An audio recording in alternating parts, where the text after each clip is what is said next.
Salam gaderli vatandaşlar, salam mehriban iyleşler. Salam gelin iyler. Sizin hemmeňizi hoş gördük bugünkü gepleşigimizde. Bugün gepleşigimizin esasy temasy biz üçin, biz ayal gyzlar üçin, Türkmenistanyň vatandaşlary üçin iň bir digip geçýän bir problema, bir de digişli problema. Täze gelen yani goşadırnak içinde prezident, mena o prezidentim diýetmeli, dilimem maranok, menin üçin ol atadan prezident däli, ogla asla prezident däl, men onu hatam edemok prezident diýip. Ine şol goşadırnak içindäki prezidentin gele gelmäne şol yani oturuşda kürsüde oturup oturman başlandy. Birinci bilen yani halkın atasynyň edişýaly gözüni gorkutmak, yani polisiýa işgärlerini tutsak edip, olara jerime çekdirip, olara çäre gördürüp, ýöne bir köçedäki prostoy halky ekranyň öňüne çykaryp, olary bir-birden men şu ýol düzgünlerini bozdum, maşyna gidip barýakam, tiýizligimi ýokarlandyrdım, svetofor gyzylýan durka geçdim, ene şu halatlar bilen boyunlaryny sallaşyp halkyň öňüne şolary görkezme esbap hökmünde ulanýada, oýunjak edip ulanýa. Gele gelmäne postuna, gele gelmäne inşaatlardan başlady. Innem bizim bilişimize göre ayal gyzlaryň egin başyny, ayal gyzlaryň üstü başyny, ayal gyzlaryň yani daşky keşfine ünferip başlapdyr. Näme üçün döwletiň başyna oturan adam, ene döwletiň başyna prezident bolup geldiňmi? Sen näme üçin öz döwletiň global problemalaryny bir gyra goýup, gelin gyzlaryň ýygyny kowalap ýörsiň. Ine şu gelin gyzlaryň ýygyny şolaryň egin başyna ünferip, şolaryň dyrnaklaryna, şolaryň saçlaryna ya salonlar yapdyryp, ýa-ni türkmen köýnek giymeli, ýa-ni toýlarda ak köýnek giymek bolanok, kelläňe fata dakmak bolanok, guppa giymeli oň ýerine, egnine gyrmady keteni köýnek giymeli, ak köýnegiň ýerine. Şolary ýaly bir bolgusyz ýurdun bir aýdaly bir prezidentiniň etmäjek işi, şolaň goşulmaýjak işi näme üçindir şu zatlar oňluk zatlar bilen uruşup ýör. Şolaryň ýygyny kowalap. Näme üçin? Ine şol temamyzyň biziň ine şuňky temamyzy esasy şu zatlary gozgap geçeliň. Şuňky temamyzyny şu zatlar barada gelinýär. Her kim bilýän zatlaryny, aýdasy gelýän zatlaryny aýdyp biler. Şuň kim birinji söz aljak, men Tuğçe elini galdyrypdyr. Tuğçe söz bereýin birinji bilen. Salam Tuğçe. Salam Aleçareva, salam kızlar, salam vatandaşlar. Hazır sizden belirlep geçtiğinizde Türkmenistan'ın bunlar yüzü karası, maskarası bunlar.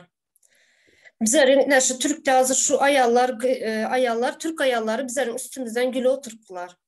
Bol oturan zatlara. Ya bir ayal kızların, kadınları, Türkler kadınlar değil, kadınların hakları var. Kadın hakları. Näme üçin bizlerin ayallarımız öz haklarını kullanmadı. Daşarı yurtda mesela hayvan hakları diyen bir näme var.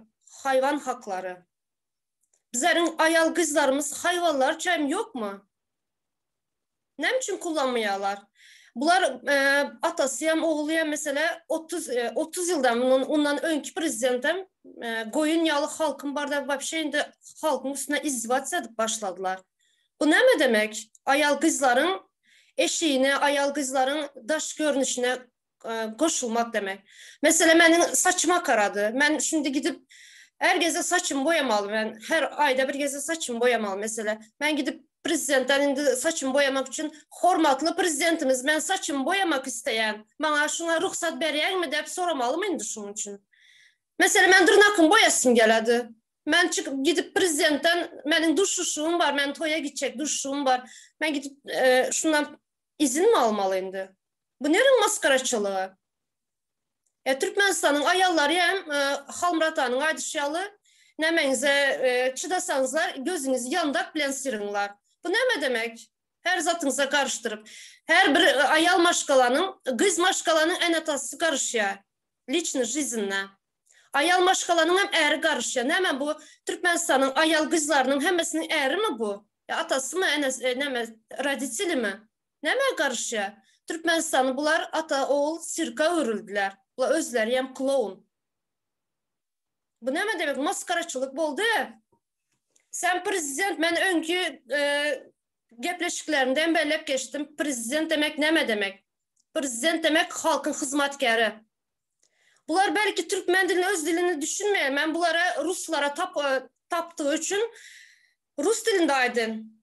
Вы слуга народа. Sizler halka hizmet etmeli. Sizlerin çıkar oturan kanunlarınız ne hil kanun? Sizler halka behbitli kanunlar çıkarmalı. Mesela sağlık sistemasını, bilim sistemasını, çağalarımız cahil öz oturan. Sağlık sistemasını alalım. Geçen bir video geldi Türkmenistan Halkın Sesi kanalına. Bir ene ağla oturan. Çaresiz. Bir kakoyta apendisit bolanın için. Apendisit. Zor bolsa bir saatlik nemesi var apendisitin. Operasiya vakti var. En prostoy operasiya. Pul tapmağın için çaresiz ene ağla oturan şunun üstünde. Şuların üstünden karanlar. Turistik sistemanı açınlar. Yolları açınlar. Madem sizler çağaları, kızları, ayal kızları düşünen yolları aç, gitsin eneler, atalar çağalarının üstüne. 12-13 yaşında çağalar, kızlar mekteplerde bozulup birimini bolup yürüyen, göreli bolup. Sizlerin karındaş doğallarınız kızla neçen bir kızları bozup, neçen bir kızları zayalap yürüyen. Git suların üstünden kara. Ede oturan işin klonski işler. Bu nerin maskaraçılığı? Sen neme karışan? Mesela ben Türkmenistan vatandaşı. Sen bana hakkın yok karışma. Ben sana izin vermem buna. Ben ayal maşkala. Ben durmuşa çıktım mı? Benim ancak erim karışıp biledi bana. Sen kimsen bana karışıp? Başarıp bilsen prezident bol. Başarıp bilmesen ber yerini. Ana sana garem açsınlar. Garemde ayallarını topladan sen şulara hocancılığa. Bizlere hocancılığa etme hakkın yok. Bu nereden çıkan gelmiş? Ayallar maşını sürmek bol muydu? Ayallar dırnağına boyamak bol muydu? Saçını boyamak bol muydu? Sizler hem Türkmenistan'ın içindeki ayal kızlar sesinizi çıkarmayın otursanızlar. Şimdi affedersiniz kusura bakmayın emotsiyamı saklabilem yok. Bu yine erten sizlerin balanızı içine çelle göredindi. Şuna hem karışadı sonunda. Hazırlıkça oldu. Öyle çağırıyorum. Sağ ol Tuğçe, katı doğru dağıtlar velilap geçtin. Esası şu yankı aydınladın var bir oğlancık apendisit olup gecesi ağlap kömek oraya da halktan bütün bir devlet bu arada yönetici apendisiti ullakan problemi şu yerde Türkmenistan'na bir sancak apendisit yönetici oradağın onunla kesip ayırmak bir hiç saat ol bir yarım saatin işi ol. Yarım saatte kesip ayırıp olyandan. Dönür şonu ullakan bir problemi diyorlar şonu ne için problemi diyorlar? Sebebi enesinin pulu yok. Var ya onun pul soruyor. Pulun olmadıydı ne gaydiyen niye? Ecesi. Bu ne? Nerede görülüp iştilendat? Doktor varsa kabul eden ok diye çağanı. Bu ne beyli zat? Adamları var ya bunlar gittikçe bir özlerine karşı düşman kazanıyorlar. Gittikçe düşmanları köpeliyor. Bunlar adamların gazabını arttırıyorlar. Gazabını arttırıyorlar adamların özlerine karşı. Bu halk berden varsa onların barını etini ütmeni yerler. Doğru değil mi? Ol bir yerinin mesni bir balnitsanın glavvracı olsa ödünün bütün bir emlağı ödünün bir biznesi hesap ediyor bular. İslam'ı alırın, İslam'ı kabul ederin, İslam'ı kabul etmerini. Sen nerede görülen dat? Sen şu yerinin glavvracı olsan sen vazifeni yerine getirmeli, borcunu yerine getirmeli. Çağı geldi mi temperaturası kalıp. Birinci etmeli dat bağırlamalı sen. Ne için kalıptır temperaturu yönü yerden kalır oğa? Значит, organizmin bir yerine bir vespaleniye başlanır. Laboratuvarya gece onu işleptirmeli 24 saat. Analiz alıp bilir yani. Ona men seni kabul edecek, men seni kabul edecek değil. Yine Serdar Berdimuhamedov. Sen ne şulatlara üns ver. Sen nasıl senin halkın ölüp yatır. Yöneköyce kesellen. Yöneköy apendisitten. Bir topar milletin taşı rütten etmiyor. Nereden vraç gözlep tapar kam nereden Türkmenistan kabul edin Türkmenistan işat başaran deyip. Yine Berdimuhamedov. Sen gelin gıylandırına seyretmede şular yalı global problemanı çözsen. Hükümetin çöktü. Yer suğunu seyretsen. Mal garamallara kutordu Türkmenistan'la. Garamallar deyip neme vardı? Ulu mal seyrediyen ulu neme vardı? Hanış olur? Yoga. Halk ağaçlığının ölüp yatır. Bir sani bir baklaştı yağın bakası 1 milyon niye? Güne bakar yağın bakası. Nerede görülüp eştilen dağıtmıyor? Sen şolar yal global problemanı çöz. Hükümetin iktisadiyetini çöz. Hükümetin bilimini çöz. Hükümetin medisinasını çöz. Sen gelin gıylandırına şöyle ne katı hoplu zatmen. Gelin gıylandırına yasatçı. Bula edip yüren işini özleren bilen yok, öyle çarıyor. Bunlar az yanama edip geçtim. Bunlar halkın hizmetkarı. Halkın hizmetkarı bunlar. Halka hizmet. Mesela ben halk, benim maşkalam halk. Sen bana hizmet etmeli. Sen bana hizmet etmeli. Sen benim hizmetkarımsen. Sen bana behbitli işler, kanunlar çıkarmalı benim için. Benim çağıma katmalı. Benim sağlığım için sistemanın, sağlık sistemasını büyütmelisin. Sen oturan işlerin ne mi iş ya? Atası senin de oğlayan bundan 5 metre tupoy çıktı. Tupizm, naturalne tupizm Türkmenistan. On diysen oğlu çiğne lokan davara bilen gidip ses verip geldiler. Pasolstva var Türkiye'deki. Ses verip geldiler. O lokan davara bilen gelivem beğenivem aydiyalar onu. Ana bardık ses verip kayttık. Palavı mısırıp verdiler bir dediğim. Şayet verdiler diye. Ses verirler ama aydın alın güle güle kullanın serdarınızı. Oturan işleri. Bu ses verirler hem belki köpsü cahil köpsem bilmedendir. Yolları açar, öye gideriz de şunyalı bir fikir bilen etti bunlar. Yine alın size yollar hem açtığını. Sen ben aslında köp emotsam bozmayın. Tamam. Halkı eskeren ok eden edip koyanını koyuyor. Ne şu yerde Gül Hanım elini kaldırıp Gül Hanım'a söz verelim, sonra Fatma söz verir.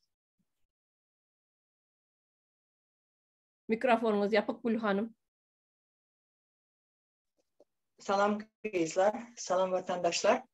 Benim şu yerde yine sizin aydan geplerinizi eşte oturdum, onu kaytala oturmanın gereği yok. Biliyorsunuz, beni hemen fikir ettiler. 2 yıldan beri yollar yapıp, şimdi hazır teze Türkmenistan teze prezident koşadırnağı içinde bolaysa bu başkaça yaş olan yurttaşında okap geldi. Gözü biraz azıcık geniş. Bizim yollarımızı açar. Çağlarımıza koşarız. Eni atamıza koşarız diyen niyet bilen cahillik edip yani Tuğçağın Aydışıyalı gidip oy veren olmakları mümkün.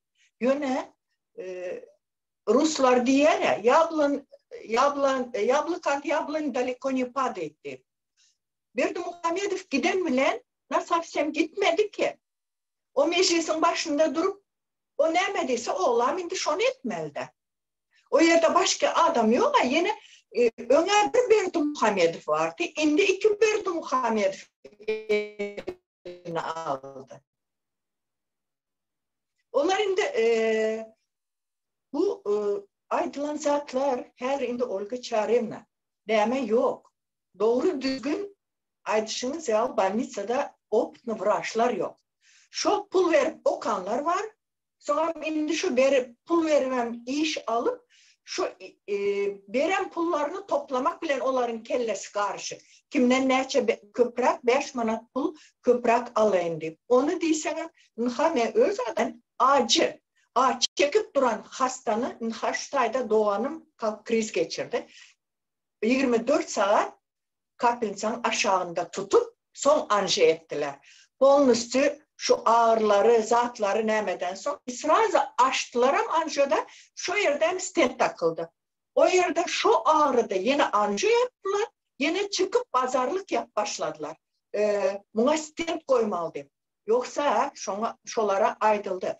Puluna kaçma, ne etmeli olsa siz doktor, açan vaktiniz göründe edin. Yok, belki bir stent koysak pulunu vermezler şular deyip. Eğer terapi atsa, şimdi 2 günde izleyisini anjo edip, adamı anjo etti 4 saatten o dünya uğrattılar.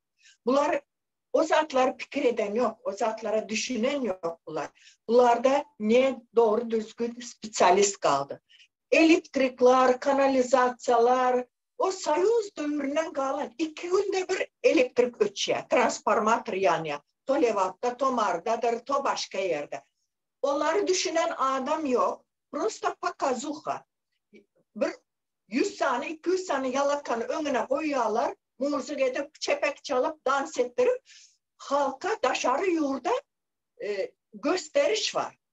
Nasamca altyapı yok. Ya da bunlar edecek bolsa ya, Olga Çarina bunların perdenin arkasında duran adamlar var. Bunlar ettiren yok. Bunları şu neyme aydılsa şunu ediyorlar. Belki de şu perdenin arkasındaki adamların baskısı altında olmadık bolsalar, bunlar arkayın ederdiler bu zatlar. Ne biçim yolları açıp bilen yoklar.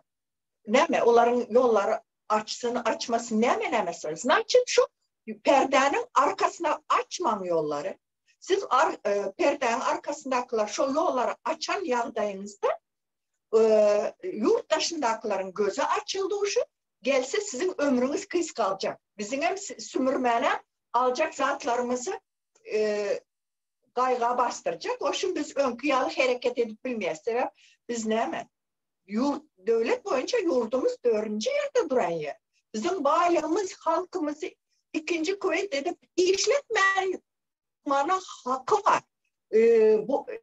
Şu alan baylıklar bile arkayın adam başına az olanda 400-500 dolardan bizim olanlarımız var. Akıllı başlı şu oturan yerinde prosta dışarı yolda satılan baylıklardan çıkarılı oturan neçesi o çıkarılmayın oğurlanı oturanlar var aşağıda. Şu biz şulardan din malı deyip halkı kösel. Kim bunlar? Serdar Berdimuhammed, ben sana yüzleniyor. Siz kimsiniz? Siz Huday mı? Siz bizi öz yurdumuza, ana vatanımıza, çağalarımızın yanına, bizim öz öyümüze alma. Bizi dışarıda tutmak için kim size bu nemeni verdi? Kim bu ruhsat verildi? Nereden alıyorsunuz siz bu gücü kuvveti? Kim size bunu şunyalı et diye sebep Çin birinci gezek şu en yayran koronavirüs. Koronavirüsa yok diyeniz ama bu yalan. Misal için komşu kolamda, kom kardeşin neçesi koronavirüsten yok aldı. Biz görüyoruz derse. Belki dışarı yurttakiler aldap bilirsiniz. Yani bizi aldap bilmeyeniz ki siz.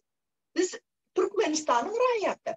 Ne için siz na какой основание haysi hukuk bile interneti kısyanız. 5 minut gürleşsek, 5 minutta 5 gezek telefon donuyor ya.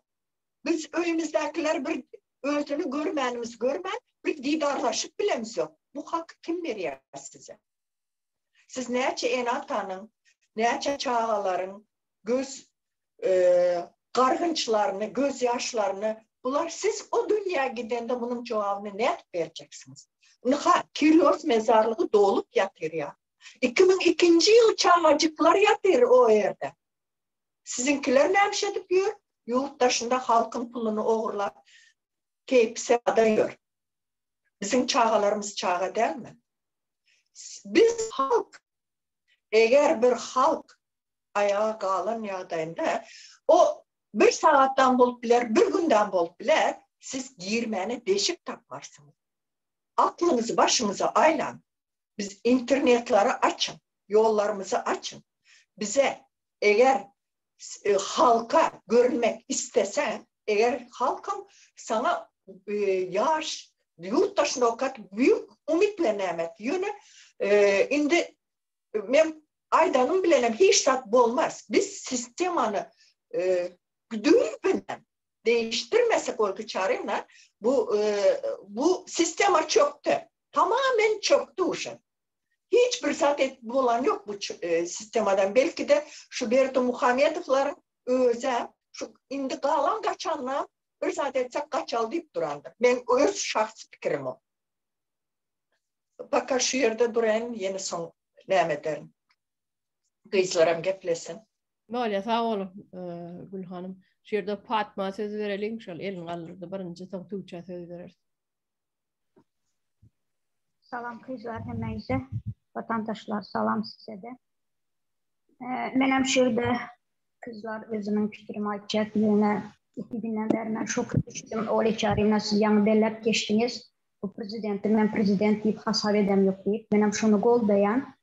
Sebebi bu Serdar Berdimuhamedov 72% bilen saylavda prezidentliği kazandı deyip o bayram ettiler. Ama berde Türkmenistan'ın halkı yarısından köpüsü yurttaşında. Nedir? O 72% saylavda kazandı. Ben ona hiç düşünüp bilem yok.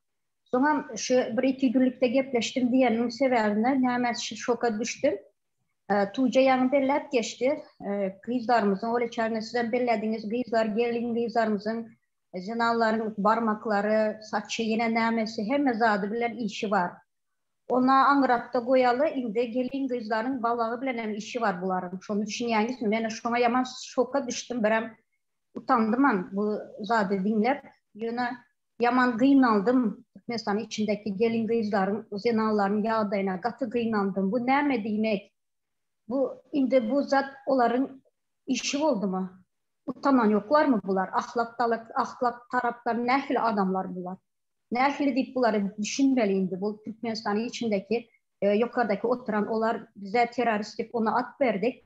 Teröristler nehli adamlar bunlar. Terbiyesiz, ahlaksız, moral taydan bozuk adamlar bunlar. Bunlar nedir? Bu gelin kızların balağını barlayanlar nedir? Ben düşünüp bilemiyorum bu zada. Yani şu hakikatmış. Şu Türkmenistan'ın içinde şu zatlara ezad edip başlatmıştı. Mış değil o doğru hakiki zat o. Yani bunu ben ağzıma getirip bilem yok. Hiç geplevem bilem yok. Ben sebebi şokta 2 günden beri. Indi ben berde zinallara, gelirlere, kızlara, Türkmenistan'ın içindeki vatandaşlar size yüzleniyor. Sonra erkeklere yüzleniyor. Siz nehil adam bulduk biz. Dünyada prosta maskara bu, maskara. Türkmenistan'da başka iş kalmadı mı bunlara? Başka problema yok mu bunlara? Haçan da Türkmenistan'ın içinde her bir edim anırda problema bulup duran. Azı siz bağırmak, büküp sanak başlasan dünya sıran yok oradaki problemalar. Ölüp gittiğini kayısı, ölüp gidip oturanı kayısı, yaş diyen yok, garı diyen yok, orta yaş diyen yok. Şimdi bunlar o zatları koyup ayal kızların yani ne diyeceğim bilemiyorum öyle çağırıyorlar kızlar. Bu prosta kellesi hariyalı zat değil de prosta moral taydan bozuk bu adamlar diyesin diye. De ayda otursan adı yaman kel bunların. Yani sizin hakkınız yok böyle etmeye. Sizin hiç hayatınızın hakkınız yok. Hiçbir kanunda yok bu zatlar, aygılan zatlarınız. Her bir adamı barlap geçirmek sizin size kalan yok. Sizin hakkınız yok adamları böyle zulüm bile saklamak, mecburi saklamak. Yine benim açık zatlarım şu kızlar bağışlarsınız. Biraz emosyonel görkezmeli oldum. Böyle sağ ol Fatma. Şu yerde iki adam elini kaldırdı. Birinci Tuğçe, sonra Malika Moğolum kaldırdı. Birinci Tuğçe söz verelim. Sağ olun. Yana şurada Gül abla belirgeçte interneti açtı. Şurada президенты Салян вақты, Сердар Салян вақты на кавычках-то, конечно, президент болды. Интернет şu başlayan prezident болып başlayan sonda nemesi düştü onun kalitesi internetin. Hazır вообще gepleşip olan önkiyalı. Sonra badem sen ayal kızlar düşünen, nemiş internetler kısıp koyupsan hazır bütün dünyada internette, Google'da, YouTube'da her şey zatlar var ayal kızlar için. Mesela nahar pişirmeli, tortlar pişirmeli. Yani bir sürü işler var. Oku işler, nemeler, oku öğrenediler. Köp zatlar var internette. Ne için yapıp koydun internette? Sen ayal kızlar düşünen bolsan. Sonra bizlerin Türkmenistan'daki ayallar açık, ya ayallar değil sadece, hem bütün halka yüzlenecek. Bizlerin halk neme üçün deyen sorağı berip bilmeye. Şu sorak yok bizlerde, nem üçün de. Mesela saçını boyama, dırnağını boyama deyen vaxtı nem üçün demeye, nem üçün aydıp bilmişsizler. Şu nem üçün demeye bilsenizler yollar yamaştırıp oluyor şu. Nem üçün yollar yapık. Neme hakkı var yollar yapmaya. Nerede görülen bu eneni çağasından ayrı koymak deyip neçe yıllar? Haksızlık bu. Hiçbir çağa enetası ösmeye hakkı yok. Kız çağalar, neçen bir yaman belep geçtim, neçen bir kız çağalar enetasından ayrı, ya başıboş etçeyini edip yürüyen. İşte oturtmuz bize verdi. Neçen kızlar bozulup yürüyen. Doğru. Şunu açık. Sağ ol. İşte Malika Moğolum'a söz verelim. Malika Moğolum mikrofonu da açıp bilirsiniz. Salam vatandaşlar, salam kızlar. Yankı belli geçen atlangadın hemmesi doğru. Men şu Fatma Aydan'ın üstüne koşayım. Dine Fatmeş'ten ok, men emestim şonu köp salon işletken tanışlarım mağırda. Salonlarını kapatıktırlar. Çöröksüz garlık, işsiz garlık diye. Ne bir hocalığı tanıyan yollasam işleyen ok. İş yok içeride. Bir men çörök getiriyordum. Menem salonumu kapattılar diye yine ağaç oturuyoruz diye. Sen çörök ver halkına. Halkına çörök ver. Terörist sen onu biliyorsun onu. Sana adam verdik. Şondan yok orada bir at bolon olsa da sana şol adı verirdik. Armağan yok. Teröristlerim seni görse ağzına açar. O teröristlerim sen etyenlerdir. Talibanlar katlaşıp yor kakan. Şolara betyenlerdir onu yazardı. Sen ayargıydın ağır namusunu düşünüyen olsan publişin doğumları ne için kakan açtı? Kakan doğrunu açılış var. Her bir şehirde 2'den 3'ten celephaneler var. 14 yaşından 40 yaşına çeyini İslam yaşınızı gelip saylap bilirsiniz diyemsinler. Bu neyme bağlar mı ol? Sen halka iş yerlerini açıp verdine. O yani prezidentlik arkada olayan olsun. Yollar aç. Türkmenistan taşınını o kilos mezarlığına taşınını. Sen bundan katı o havarın var. Sen onu yani ahlak, ağır namus düşünüyen olsun. Yurdun taşınına senin yalakalan celepçilik ediyor yurdun içinde de. Sen halkı ağdırıp o yollara salangdan son olup Yönököy halkın çörögü yiyen yerini kapadan olup tırnaklarını bağırlap, taşlarını bağırlap, balağını bağırlayanlarım hakiki. Menem estim bir küç yerden iş yerine baranına eteğini alırıp balağını görkönmerimmişsin. Ey sen ayarıyla balağı bile ne yemişsin var? He?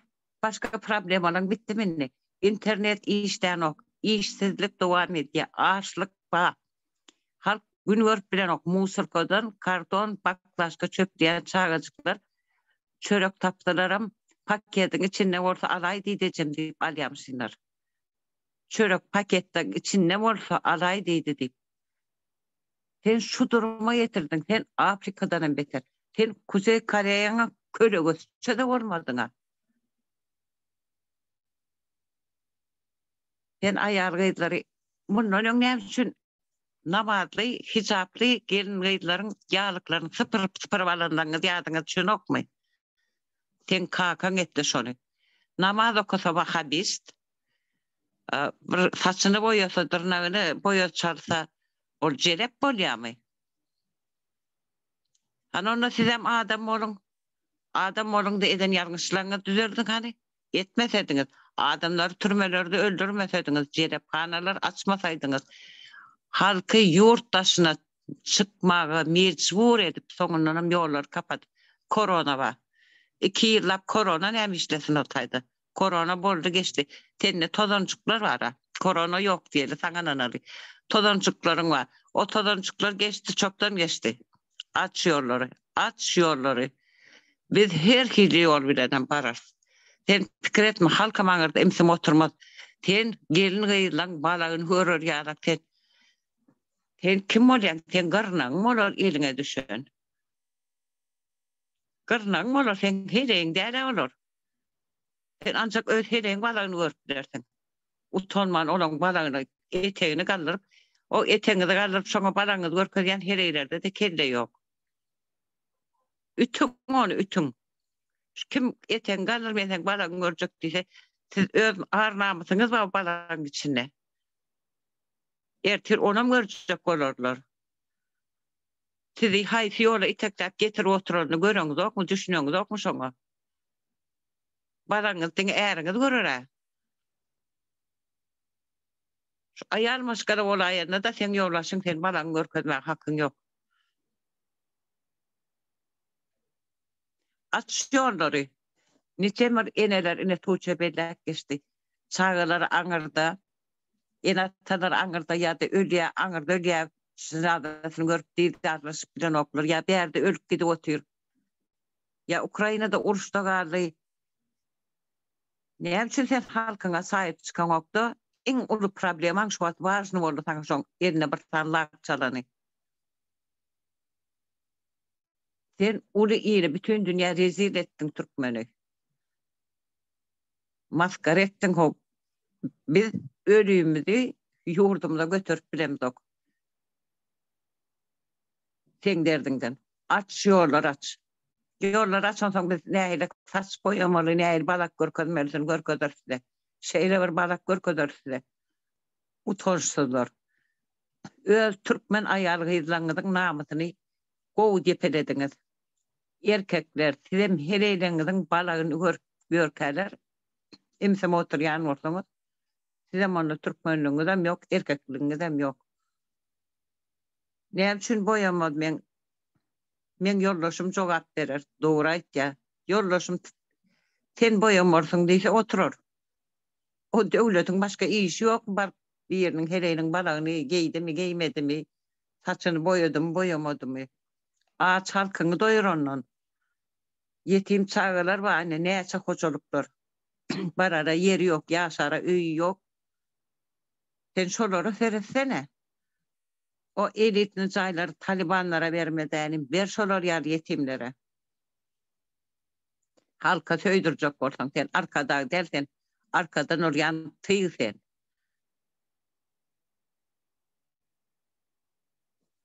Köp sen entek et yazatlar.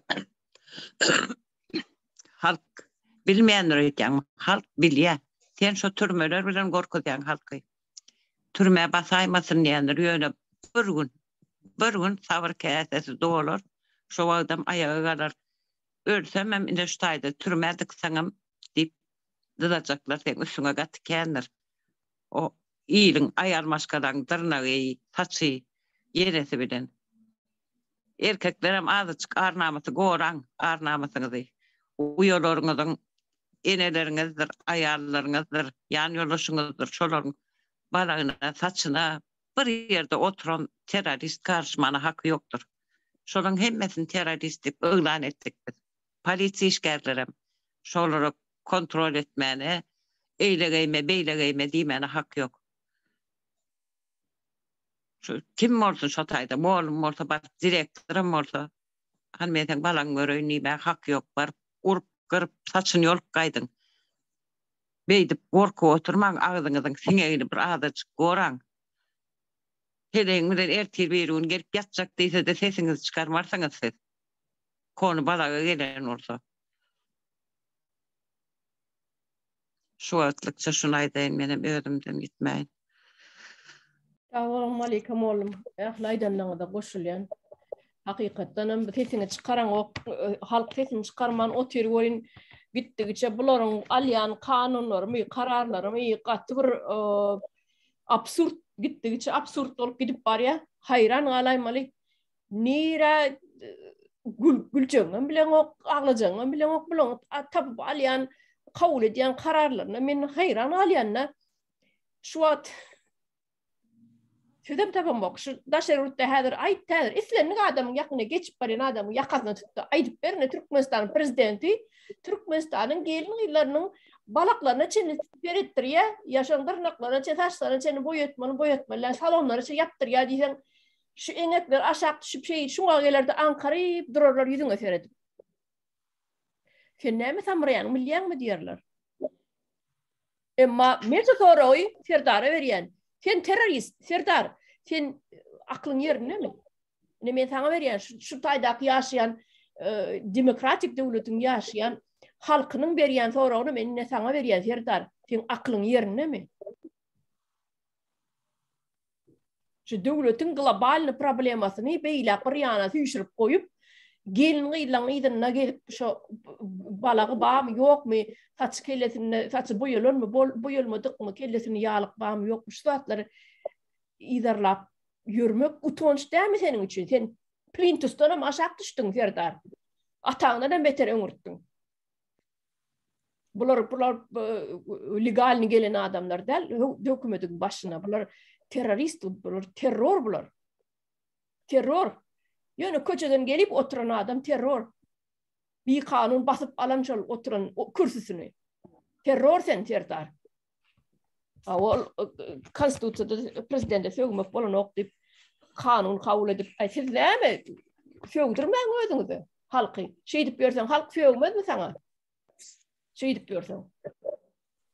Şu wagt bara doğru aýtdyň Malika molum ýa-ni gelin ýyllaň inne dodugyna da seredýärmişler. Boýalanmy, ine şuny ýerden bir tanışym gurun berdi. Türkmenistanyň inne bu pravoslavny Paska bolan soň bizde bu wagt görýän, sizde gijrak bolmaly. Ýer bilen pravoslavny şu çerkiflere gidip sveçka goýýarlar, boýalan ýumurtga eltýärler, Paska bişirip eltýärler, bulan özüniň düzgünü bar da. Özüniň pravoslavny nemeleri çokunýarlar şo ýerde sveçka goýýarlar, öyle diýenler bar bolsa şu Hristos Voskres diýip onuň inni şoňa gidip barýas awtobusa minip bolýan diýämişine. Soň bir astanowkada da polis ofiseri minip diýär. Hem oturan aýal gyýlan diýär, ýa-ni maskasyny typyrdyp başlady diýär. Birden inni maska dakynmak bolan ok kadip hayran galyk bolýan. Asl o diýär, dodo kraskalymy kraskasyny şony ştraf etmek üçin aýlanyp ýör diýär. Polis ofiseri gödüňe getirýäňizmi siz? Türkmen millet, ine men size ýüzlenýän. Siz gödüňe getirýärmi? Ne derece şeýle düşdüňiz siz? Ine şu hökümetiň gelip düşen derecesi ne şu? Plintusdan ama aşak düşdüňiz siz. Hökümetiň başyna oturanlar. Gelin ýyllaň şu dodo kraskalymy kraskasyny maskalaryny typyrdyp barlýar diýär awtobusyň içinde diýär. Meniň aklym alanok. Senin o taýda milletin gyrlyp ýatyrka, ýurdun ýarty bölegi daşarurtda gulwap işläp ýörkä, hojalygyny eklep bilmeýärkä, çağalar intek ýaňy ýören çağajyklary ölüp ýatyrka kesellen, şolaň derdine derman ýok, aptekleňizde derman ýok, derman aljak olan bir adamyň bir aýlygy Türkmenistany, her şular ýaly global problema seretmän, aýal gyýlan dodugyna seredýärmi? Kraskalymy, dyrnaklar, kraskasyzmy şoňa seredýärmi? Serdar, sen şolar ýalyky şu plintusdan aşak düşen adam ekeniň sen. Barıp ýatan. Senin aslında da mazgin ýokdugyny bilýärdik biz. Senin çüýren mazgin içinde de zat ýok sen. Hakan pulunu okandyňda, Şwitsariýada okanamyň, ýa Moskwada, pasolstwada bir köbekçi bir plan pisgan bolup işlänem bolsaň, sen hakan güýjü bilen etdiň şu zatly. Sen hakan güýjü ýok bolan boldy, hakan ýok. Şu ýerde hakan ministr bolup oturmadyk bolsaň, seni selkoz institutda okuýakan narkomany isklüçet etdiler institutdan, selkoz institutdan. Ona mene hakan ministr bolan uny, ministr bolandan soň seni wastanamit etdi okuň şu ýerde. Bunan bilýär hemme dady.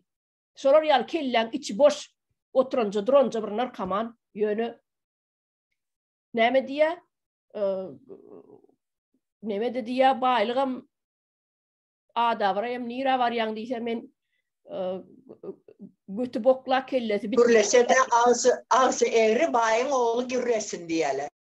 Hawa onun neme dedi ya ol yankı baylıktan soruyormuş baylık var gidip var ya ey baylık nire var ya diyse men götü bokluyun ka kellesi bitlin ka var yani niyemsin.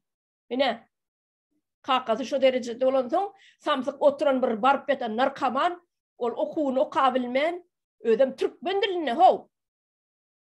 Türkmenistan'ın Selkoz İnstitütü Türkmen diline Türkmen ene dilinde okabilmen açıslarına olan son sen başka yurt ne edip sen başka yurtta da okudun. Elbette kakan pulunu. Elbette kakan pulunu okudun. Niyonu? Gelip şol gelin gıydıların eşigine, gelin gıydıların ayağına giyyen balağına ünsveriyen olsan ol global problema senin global öz problema var. Senin katastrofa düştü senin yurdun Türkmenistan devleti katastrofik yağdaydı.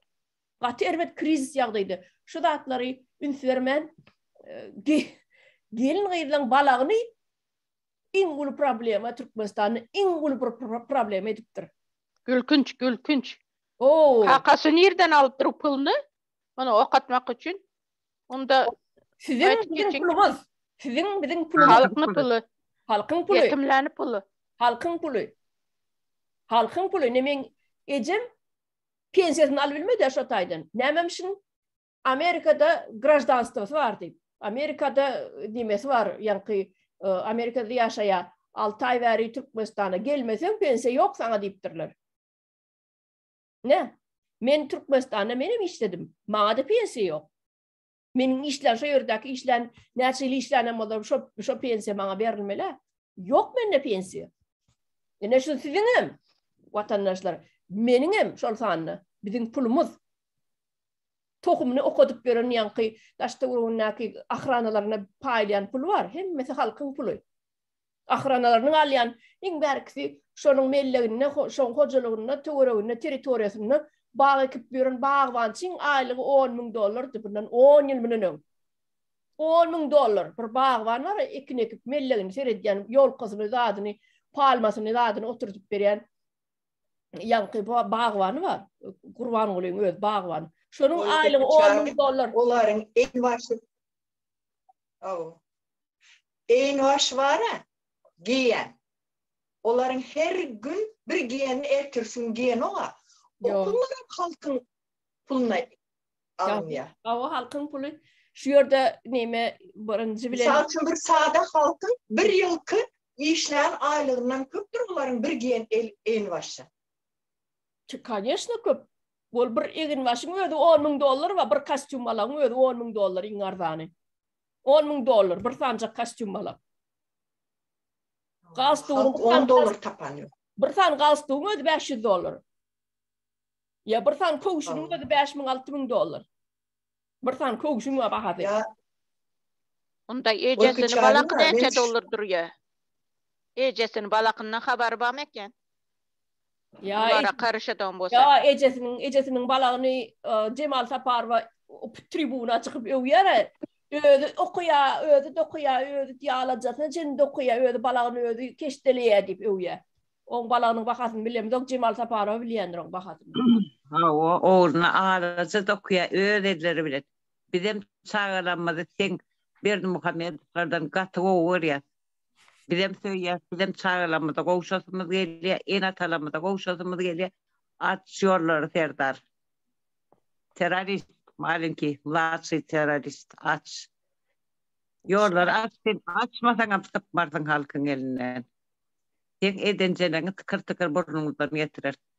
Halkın pulunu yiyene hiç çok halkın üstünden izdivat edip sen istediğini bir bakana bilen tökme datıp, korkutup, türmeye basıp, o tayda izdivat edip halkı sen öldüren halkın hemmesinin kanını senin alır. Kana, can alır senin. Kerem etme, o yurdun taşında getiriyorlar yine de. Sen aç, onun görürsün yurdun içinde de neyle getireceğimizi. Biz ezdirmez, öz Türkmen halkımızı diğer teröristlere, gelmişeklere hiç açanım ezdirmez. Ştayda var gelinler men Serdar Berdimuhamedova şol mazgisiz bir oğlan var, mazgisiz. Beyinsiz bir oğlana bir 18. maddanı okap verecek şu yerde Türkmenistan'ın konstitusiyasının 18. maddesi. Serdar Berdimuhamedov boğuca dinleri sana değişmişi. 18. madde adamın hukukları hem azatlıkları eldirilmesizdir ve onları adamın elinden alıp bolmaz. Konstitusiyada ve kanunlarda görkezlen ýagdaýlardan başga ýagdaýlarda adamın haýsydyr bir hukugundan we azatlygyndan mahrum etmäge ýa-da hukuklaryny we azatlyklaryny çäklendirmäge hiç kimin haqqy ýokdur. Serdar Berdimuhamedov sana degişli. Adamın belli bir hukuklarynyň we azatlyklarynyň konstitusiyada we kanunlarda sanalyp geçilmegi, onun beýleki hukuklaryny ve azatlıklarını inkar etmek ya da kemsitmek için ulanıp bilinmez. Serdar Berdimuhamedov. Sen oku şunu. Elini alla oku. Halk bu zatlar bilen okdu pikir etme. Halk bilýär bu zatları. Her kimin şu adamların her kimin eline şu konstitusiya raspečatka edilen görünüş yokman bolaýmaly. Her kimde de bar. Onan bilýänmen. Şu oturan gelinlerin hemmesinde bar şol. Biz okuýasam bilýäsem özümizden kanunlarımızdan bilýäs, özümizden hak hukuklarımızdan bilýäs. Ne sana? Şu adamların hukuklaryny ya azatlyklaryny çäklendirip bolmaz diýe, ya mahrum edip bolmaz, hiç kimin hakkı yoktur diýe. Senin näme hakyň var? Gelin ya maşin binmek bolanok, bulara prava bermeliler, ya egneşigi bolňak bolmalylar, toýuny ak köýnek giýmeliler. Senin ne işin var? Hani senin konstitusiýaňda Türkmenistan azat döwlet diýip ýazylýar. Adamlar isleýän ýerine gezibemmeler, isleýän ýerine gidibemmeler diýe. Näme üçin onu Aşgabatda senin Livap nomerli maşynyň girip bilenok, ya Balkan nomerli maşynyň girip bilenok, daşuwly nomerli maşynyň girip bilenok Aşgabatda adamlar diýe isleýän ýerine çäklendirilmeliler diýe hereket diýe, Türkmenistanyň için territoriýasyny diýe. Sen okan okmy bu konstitusiýany Serdar Berdimuhamedov? Özüňizçe bu konstitusiýany podup ýazyp özüňizçe düzedip oturýarsyňyz, taýda size oýunjak bolmy konstitusiýa? Intak biz baraly sizi geçişmede seyret intak. Siz terror. Kanun kaydany nereden bilsin bu samsyklar? Leyla Hanım aýdy beriň size söz bereli.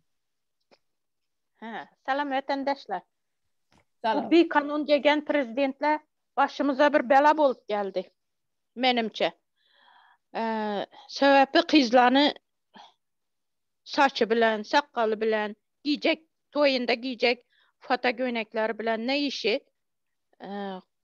Tırnakını boyamasın, saçını kesmesin, yüzünü boyamasın. O ne demek o? Nerede çıkan kanun kayda o? Bize onu neyini kabul etimiz? Şunca halkımızı, vatandaşlarını odan depede yokuna yandılar. Yok atıverdiler. Bu ata bağala, atası. Şimdi balasından ne isteyimiz bunu? Bunu kim prezident de kabul etti? Bizlere kabul etimiz bundan yarım yartı yani kapasız insanını. Prezidentmiş. Prezident olsa öz kanun kaydasını bilsin, yürüyecek yolunu bilsin. Kalgan bu şunca yani adamlarını odan depede yokuna yandılar, yok atıverdiler. Indi kalan halkı yarım can bolup kalan halkından ne istedi bu yine? Ulanam yokuna yanmak istemi? Ana şunu aytmak istedim kızla, meni sinirim bozuldu. Gaplap bilmeyecek mi? Olan. Bolya Leyla Hanım ona Cemal verdi ve elini kaldırıp durun sözü Cemal verdi ve verelim.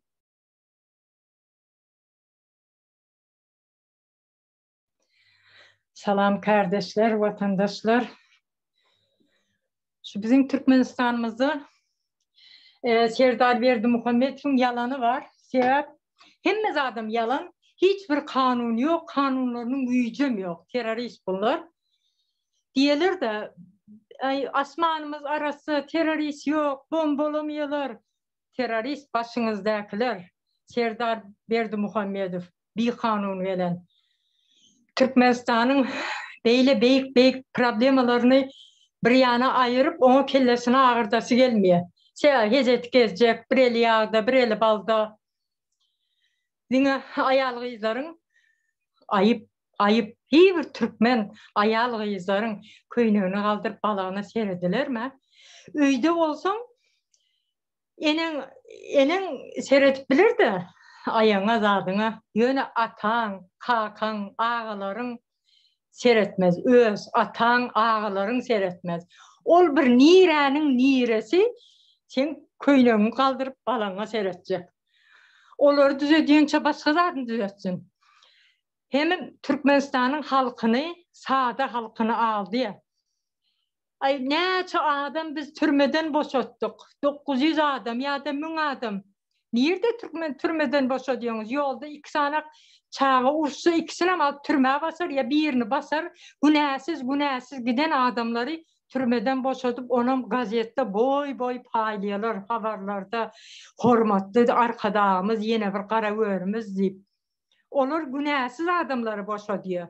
Beyleki oturanlar, önlen oturanlar ne için boşaltılmıyor? Küçücük bir kurs bilen, zat bilen düşün ya da yolda gidip bari ne için giyeceğin içinde ne iş yapıyorsun? Koçada alıyor ona 5 yıl, 8 yıl kesiyor. Ben oğlum 8 yıldan 15 yıl gör közülüyor dedi. Ondan sonra pul soranı dedi diye ay kanun bir rezindir haysi tarafa çeksen onu gidiyor. Pul versen düzeltip oluyor. Kesin pul bereler çıktı. Başka çıkan adam yok. Önünden var onu amisiye düşürecek deyip bir sürü pulunu alıyor sonra ol çıkıyor. Ne için 20 yıl türmede oturan var. Ne için olur boşaltmıyor. Olduğuna yurdunda şundakiler haberlerde gepliyor bir yarıncın bir çıkıp hormatlı prezidentimiz yine bir prezident hormatlı prezident değil o teröristin başı o Talibanların dostu Talibanlar arkayın giriyor Türkmenistan'a hiç yolda tam ozunum saklamıyor arkayın geç gidip yiyor o Talibanın dostu bizim halkımız pul verenler amisiye çıkıyor ondan sonra böyle gürlüyor o problemalarını düzelsin.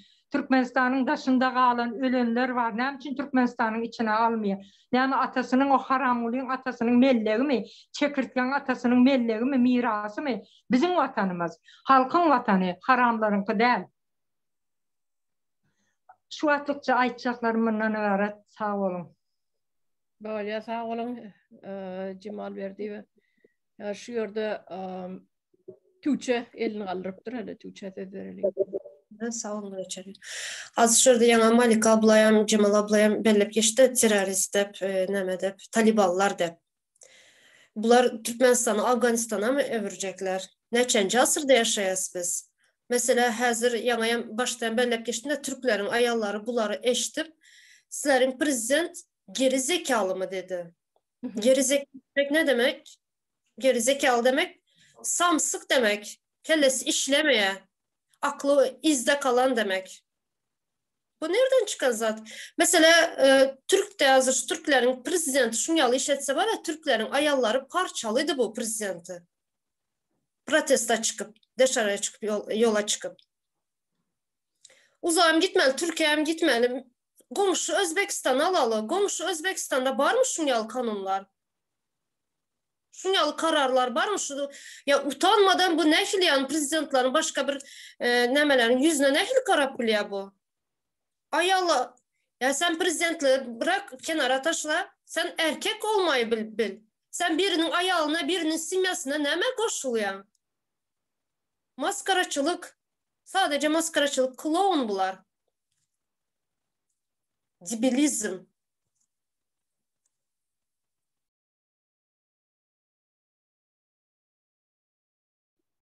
Tuğçe'nin şu diyenin biraz benim hoşum geldi. Türkiye'de var ya biri böyle bir ayalığıyla erkek olsun erkek seyredip dursa gözü bile men taciz etti diye suda veriyor. Bizim Türkmenistan'da neydi? Gelip durup sen köyünü kaldırıp balağına seyrediyor. Sonluğu bilen hali bu başı. Sonra bugün boyanma, saçınızı boyaman diye. Ondan sonra da diyer başınıza prostin Afganistan'da geziyorlar şey gezeceksiniz diyer. Hakiki Taliban men terörist diyen bunlara. Benim Türkmenistan'da hiçbir kanunum yok. Türkmenistan'ın haysi yerinden tutsan kopup eline geliyor. Hemme zadında da belli. Men hazırım eşitip oturuyorum. Bir yere var ya nikahdan geçmeye varanla da şunu eğleneceğim diyor. O kız evine giymeye yok. Prostoyca koyunak bilen varsa. Zaksviridaki oturan kız ve şunu eğlenecek kızın deyip tımşığını yılır getliyor. Son yali yok orada. Biraz vazife ilteşti. Ondan sonra bolanı bular birini ezmeye. Onu da kim haramlı yol verdi. Sebebi halkı birine düşman etse onun için arkayın da olur birini kırıyorlar sonra. Bizim halkımızın biraz gözünü açıp akıllı başına gelse ağzı bir olsalar parçalasın şu polisiyası var mı? Yeni bir zadı var mı? Şonyalak eden adamın üstüne hücum etsinler. Öz hakkını talep etmeni öğrensinler. Ne için deyip soru versin, gözünün içine bakıp soru vermeni öğrensinler. Ol şonyalak yerde gelin gıydlara mene aytacak ladım Cemal Verdivan diyen dadın sini yetirecek. Göre 3 metre 5 metre arada distansa saklasınlar. Polisiya diyen adam ayal gıydlar olsun erkek olsun goloyuna ondan 5 metreden yakın gelme hakam yok. Gelmesin dursun angırakta dursun. O aşağını köynünün aşağını barlamak ya balağını barlamak ile de dursun. 5 metre goloymada geleyme diyemeli. Yani şular yani Bizim erkekler nerede kaldı? Bizim erkeklerimiz gururu nerede kaldı? Oğlum soru ha o. O da kurtardı. Yani şutayda Yine bu balağını nem etmek ya dırnağına ya dodağına maskasını ayırmak değil. O her bir adamın şahsı öz nemesi. Onu daha şu adam sen şundan soramadan şuna dokunup şunu edip bilmiyor. Şu telefon, обыкновенный telefon. Ben bu elimdeki telefon şundan sorama hakkı yok hiç kimin. Özün lichni zadını nem etme hakkı yok. Ben fikrimce bu da bir genotsidin bir planla tapılan bir zadım kad. Yani o çarına bu misal için 15. 16. yıllarda ise yurttaşına Rusya'dan kosmetikalar nem ediliyatı, sipariş edip alınıyatı. Kosmetika girkizmek bolan o. Sigaret girkizmek bolan o. Son bunlar öz biznesini edip, например, vodka çıkarılan nemeler var, fabrikalar küçücük işledip nemede oturan, den o tarafta misal için devakta vardı ben bilen, toylara zakaz ediliyor. Şolara çelliyem yaptırıp hemmesine özleri, öz Berdimuhammed öz klanları el koydu. Şu şercinin içinde Mara olsun, Balkan olsun, nerede bir yağlırak, nereden bir 5 manat pul düşer yağlı yer olsa öz ellerini almak için. Hazır şu salonları yaptırdı diyenizin sebebi yadınızda olsa saat 10'dan sonra kafeler işlemeli değil diye bir prikaz çıkardılar. İşlemeli değil 10-11'den sonra yapmalı diye. Yani onların özlerinin açan kafe, restoranlar dana deyince canlı müzik bilen, spirtno içki bilen işleyatı. Biliyorsa o zatlar. Şu salondan, naverner yani aylık geçtiniz, şu aydanınızda bir canı vardır. Hemmeninkini yatırandan sonra şu nemeni özlerinin vardır, şu salonları özlerinkini işletecek olayandırdı. Şunu aydayın dedim.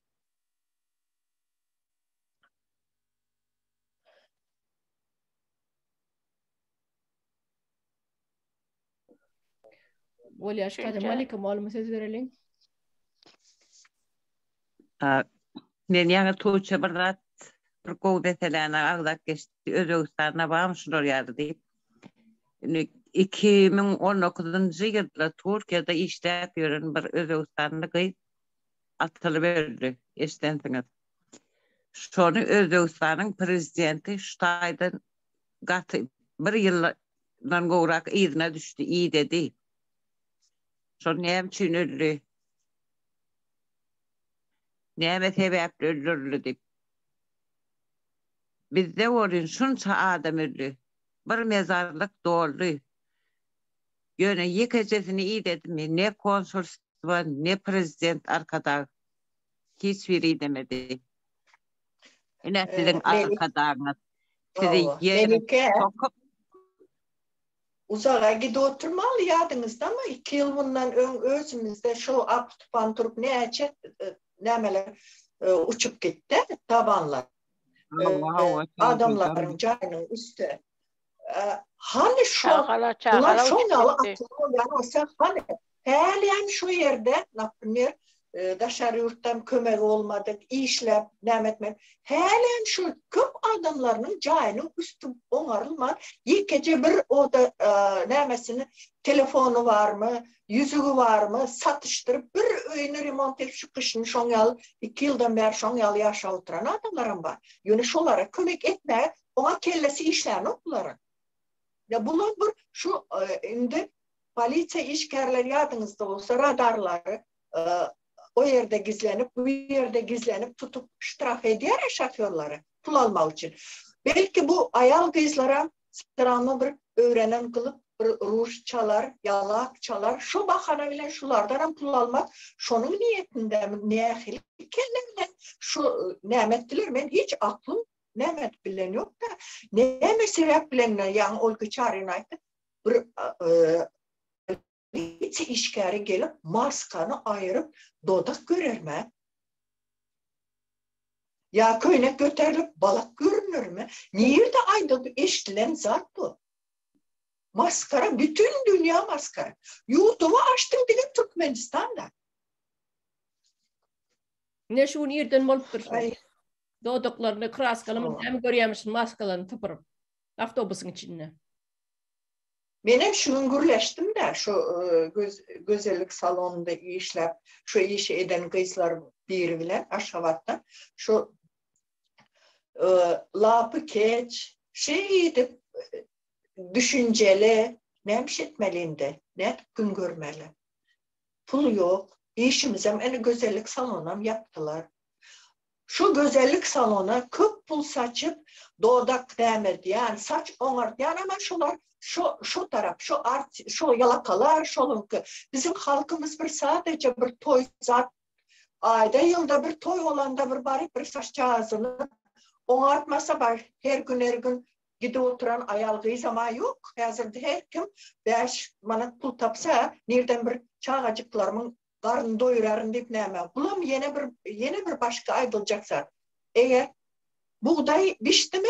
Eğer tayar durmalı. Komitet işgari, polisiya işgari onu kararlamalı. Şu buğdaylar nereye yok oluyor? Halka cevap veren adam yok. Şu buğday elinden alınmasa, yağ zavodun yağları pahtan şeninden çıkan zat. Öz pahta zavodlarımız var. Şolar satılmasa halkımızın doğru düzgün ağaçlıksız, zatsız, normal hayat sürüp bilecek. Yani şunlara halkın işlence hep zatına elinden alayanlar. Nereye gitti, kimin hissesine girdi, neymiş etti, neyme koydu. Yılın başında haznede neyce pul vardı, neyce pul neresi oldu, yılın sonunda aydılmalı. Bunu halka rapor vermeli. 30 yıldan beri biz bunu zat görüyoruz.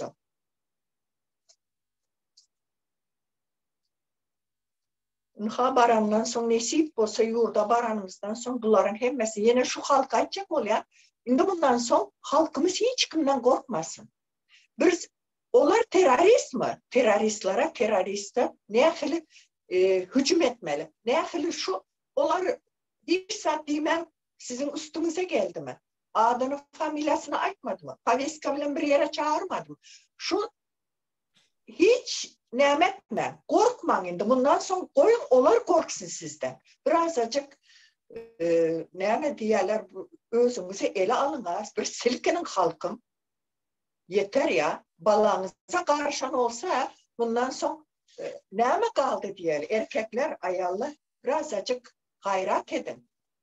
Öz hak hukukunuzu soran.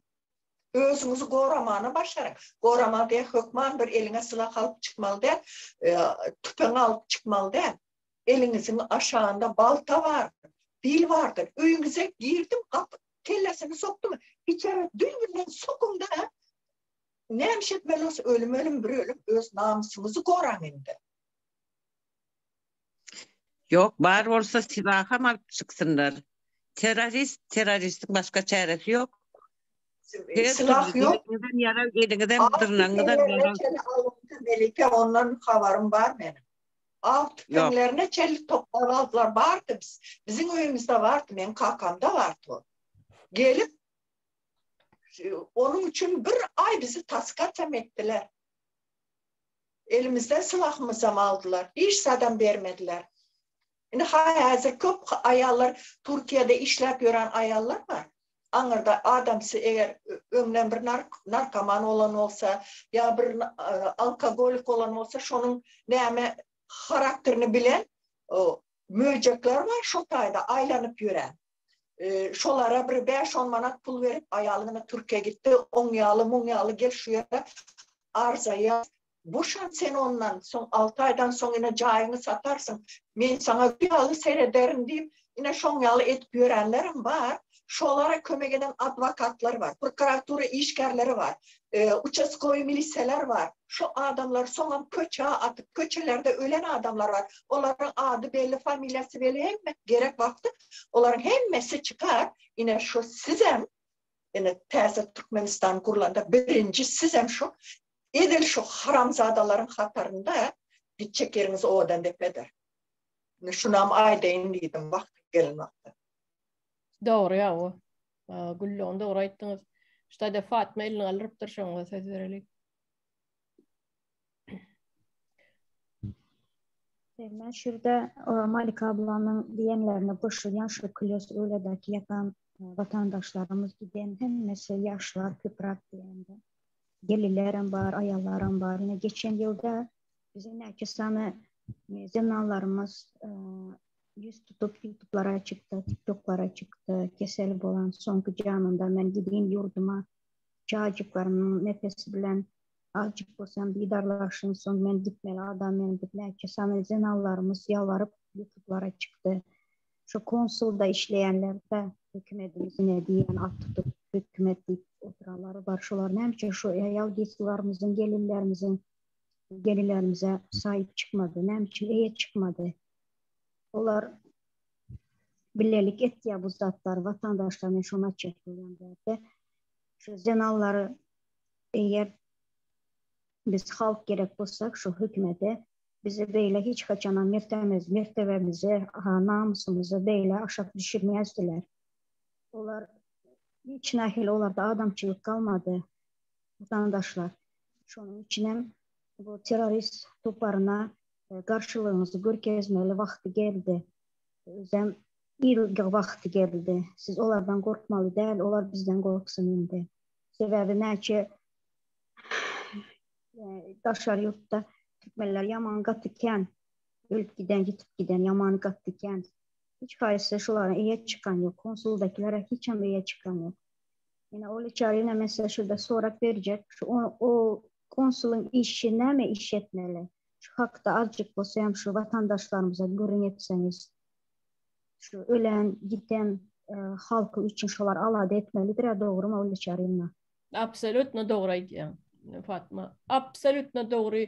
Şu yurdun daşına çıkan bir rayet bar bolsa. Şonun ehlisini ilçhanan ilçisi şol edaranın ehli işgärleri borçlu bolýar. Şol vatandaşlarynyň öňünde ehli hyzmatları etmeli bolýar. Şolaryň pasportlarynyň soragy tortada uzalyp bermeli. Hökmany suratda. Ol hiç eleki jedelleşik neme işlerde jedelleşilýänem däldir. Gaýra goýulýanem däldir. O hökman üstüne işlemelidir. Her bir ilçi daşarurda yerleşen öz raýatlarynyň aladatyny etmelidir. Şonuň barmagyna bir tikençimde de şol pasolsta jogap berýär. Şo konsulluk jogap berýär. Şo ýerde daşarurda şol maşgalanyň türkmen raýatlarynyň çagasy dogulsady. Şolara doguluş hakkında şahadatnamany bermäde hökman borçly Bu haýyş etmeliler. Türkmen milleti haýyş edip ýalbarmalylar. Olaryň borjy, olar şol borjuny ýerine ýetirjek diýip kasam içen şo ýerde aýlyk alyp oturan adamlar. Watandaşlar düşünýäňizmi? Her bir siziň ädimiňize jogap berýän. Şo ýerdäki ýurduň daşyndaky siziň hökümetiňiz şol. Şol siziň polisiňizem şol, şol siziň dom pravleniýaňyzem şol, şol siziň häkimligiňizem şol, şol siziň saglygyňyz üçin barjak doktoruňyzem şol, hemme zatda şo tak ýetipmelisiz. Türkmen građanlary şo pasosta ýetipmeli.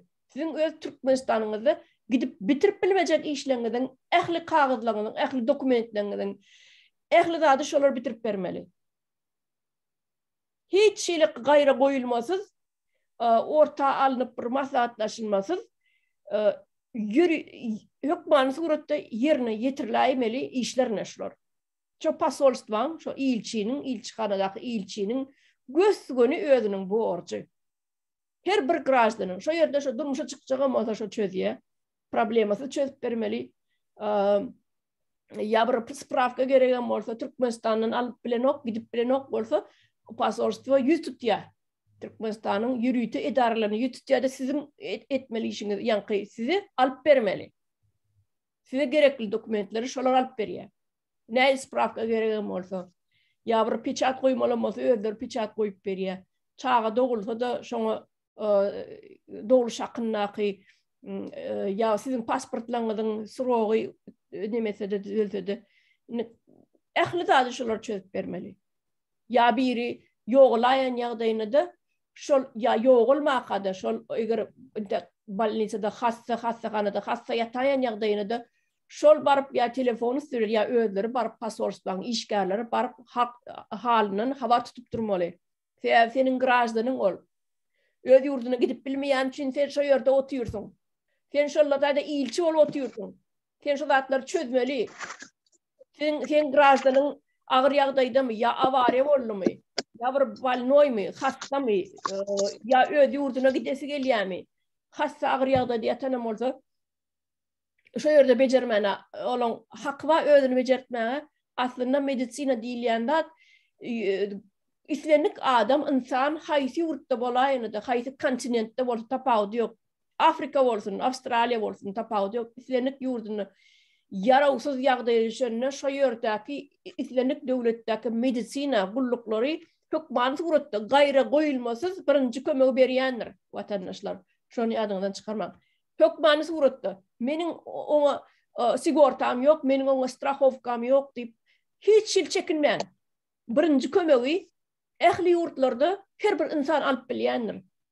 Sebäbi onuň üçin ýürüýti humanitarny kömekler berilýändir. Humanitarny olardan hiç pulum alynok, onuň üçin barıp bejerdeniň üçin ya temperaturaň gyzgyny galyp baranyň üçin ya bir eliň aýagyň döwülüp bir gips goýduranyň üçin hiç senden pul alynýan näler almana haky ýok.